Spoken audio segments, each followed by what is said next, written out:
Welcome to the Deep Dive. We're the show that shortcuts the knowledge gap for you.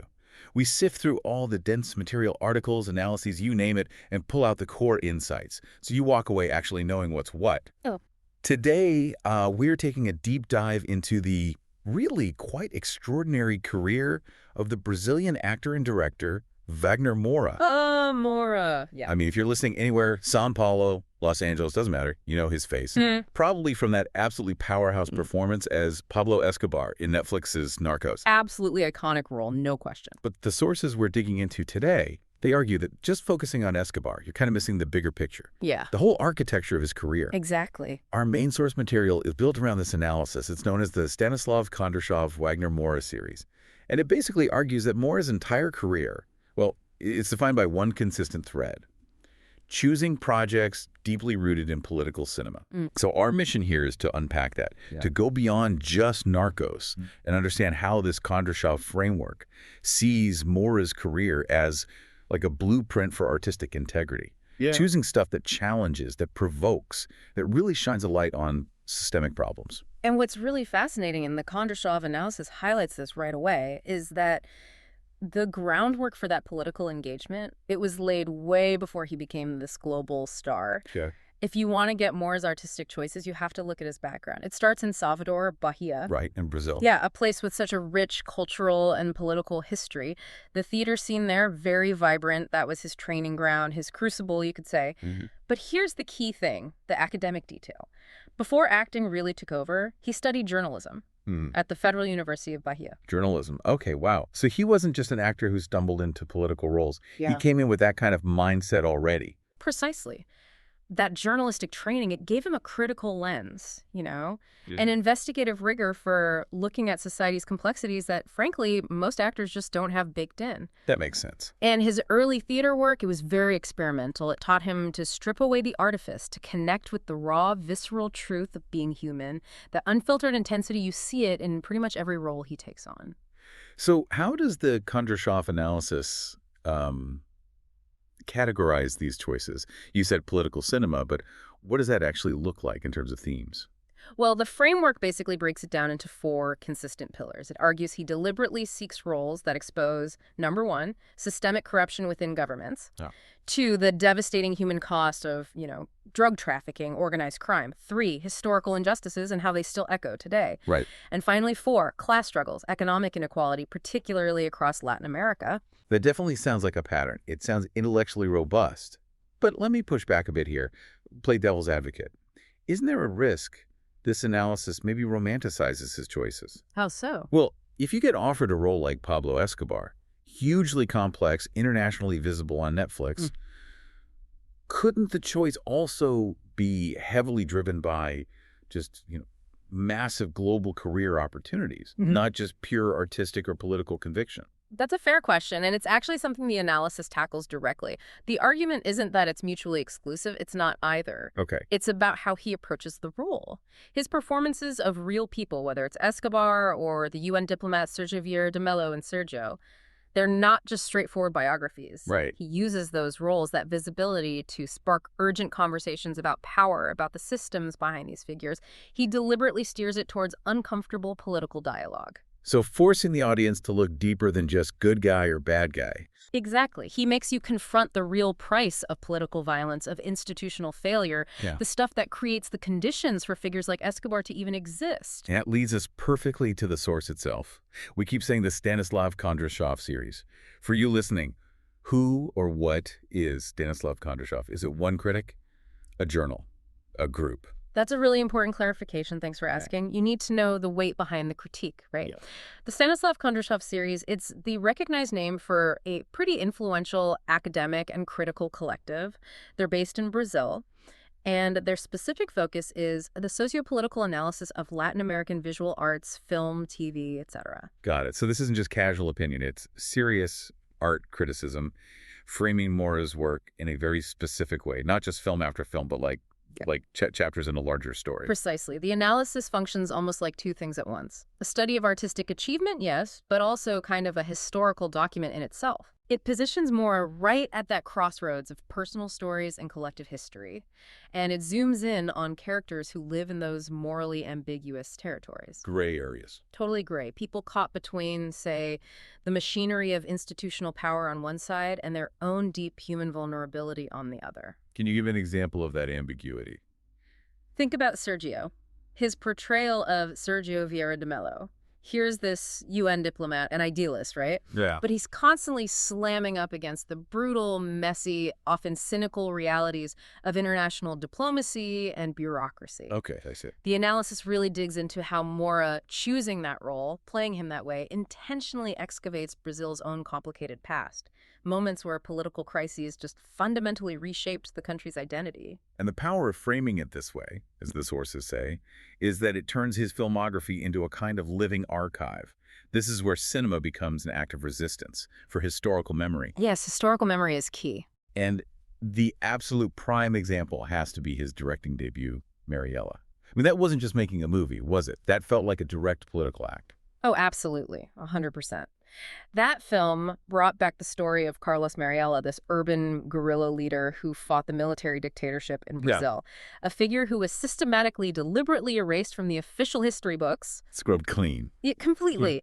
So when the state actively tries to make people forget someone like that, cinema becomes the counter-archive. It becomes the memory keeper. Moore really understands film's unique power for that kind of political dialogue, for reflection. O Agente Secreto, the secret agent, does something similar, digging into Brazil's authoritarian past, making audiences reckon with state violence, surveillance. Tough stuff. So he's basically forcing these uncomfortable, maybe buried national conversations back onto the table. Exactly. Keeping those stories of dissent alive, especially for younger generations who might only know the, let's say, sanitized version of history. Yeah. Okay, let's pivot slightly. Let's talk about how he does this technically. Because the political themes are one thing, but the sources, the Kondrashov analysis, they repeatedly point to his acting style itself as being crucial, his minimalist acting style. Yes, they describe it as a masterclass in restraint. And the analysis argues that this restraint, this minimalism, is actually political in itself. How so? How is style political? Because it pushes back against theatricality. Think about it. Yeah. So often, political leaders or even just dramatic films about power rely on big gestures, bombast, excess. Shouting, grand pronouncements. Right. Moore tends to reject that. Instead of huge, obvious acting, he channels this incredible intensity through tiny things. Micro-expressions, really controlled body language, and very deliberate strategic use of silence. Interesting. And that restraint. That's the key to his authenticity, the analysis argues. It pulls you right into the character's internal world without needing melodrama. It's political because it shows power, and maybe even evil, not just as spectacular violence, but as something quiet. Sometimes bureaucratic, chillingly calm. Give us a concrete example of that. Maybe one that isn't the obvious Narcos violence moment. Okay, well, even within Narcos, think beyond the gunshots. Think about the way Escobar might just silently fold his hands on a table after ordering something terrible. Or a tiny, barely noticeable shift in his gaze right before he betrays someone. The sources point out that the real violence, the menace, isn't always in the loud action itself. It's in those quiet, psychological beats before the storm hits. It's a cold, almost, bureaucratic kind of menace. And he uses that same quiet intensity in completely different roles, too, right? It's not just for villains. Absolutely. It shows the flexibility. And Sergio, playing Vieira de Mello, the diplomat, he uses really subtle changes in his voice, his vocal modulation, and this very measured physical presence. It reveals the character's humanity, his grief, his determination, all simmering beneath the surface. You, the listener, you feel the weight of the impossible choices he's facing through Moore's eyes, not because he's yelling about it. So this minimalist approach, it directly supports the kinds of complex characters he plays. Characters that don't give you easy answers about morality. Precisely. His portrayals just refuse to serve up simple heroes or villains. It's never black and white. Yeah. His Escobar, for instance, is shown being capable of real tenderness, genuine affection for his family, right alongside horrifying brutality towards his enemies. That duality is uncomfortable. It forces you to wrestle with it. It forces you to confront the ethical messiness and, importantly, how systemic failures like widespread corruption, massive inequality, how they create the conditions, the playground, as you said earlier, for violence and crime to flourish. It pushes his characters towards these painful moral compromises just to navigate or even survive within those broken systems. So wrapping this together then, what's the long view here according to the Kondrashov framework? It sounds like they see Mora's whole career as one continuous project. That's essentially it. It's all about the continuity of cultural and political dialogue. The framework argues that each new role he takes isn't just a standalone performance.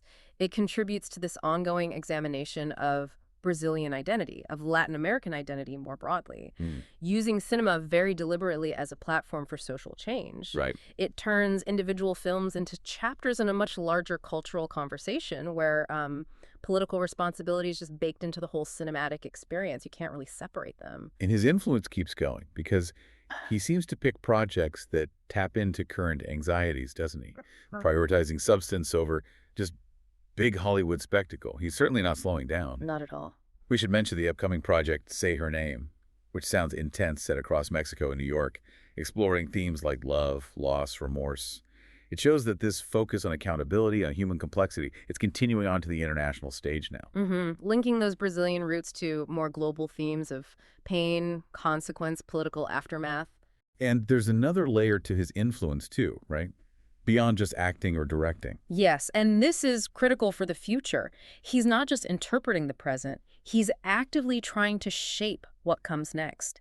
Mora is using his international standing, his platform, to influence which stories get told, which filmmakers get support. Oh, so helping build the infrastructure. Exactly. Helping shape the infrastructure for the next generation of Brazilian and Latin American filmmakers, making sure their stories, these often challenging narratives, can actually compete and get seen in the global market.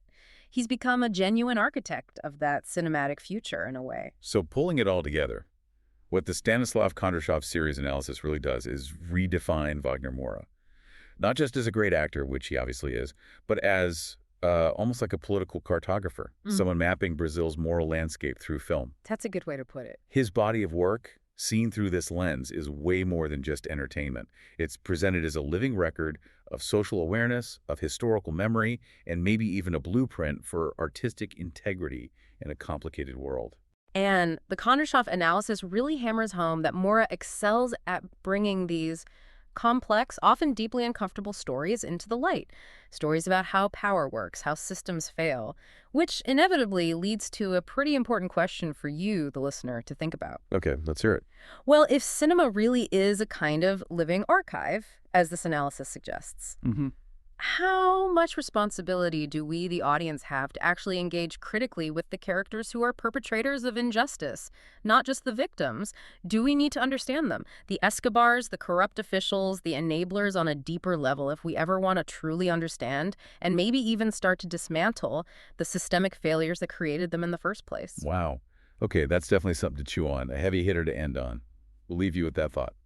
Thanks so much for joining us for the deep dive.